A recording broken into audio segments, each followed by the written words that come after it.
Yeah, yours is probably be prepared to be awesome. All right, this is harvest your own potatoes and cook them inside. A few little helpful tips I'm just going to say. So first you got to grow your own potatoes.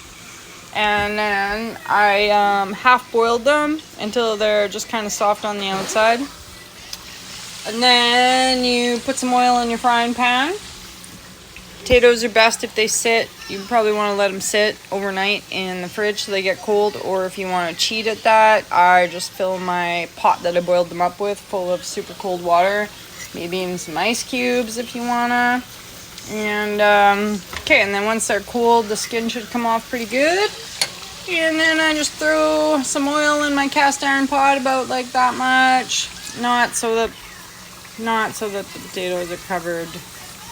And then good old seasoning salt.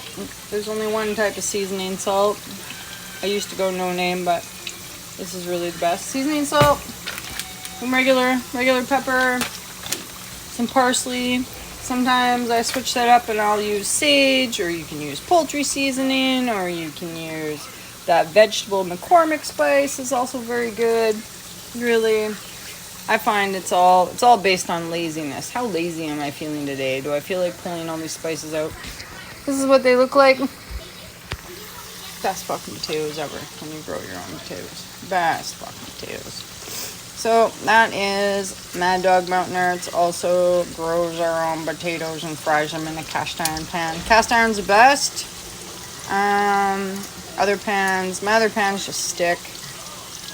If you do happen to have sticky pan issues, I will let them cook until the bottom's like brown. And then scrape them off. Turn them as least as possible.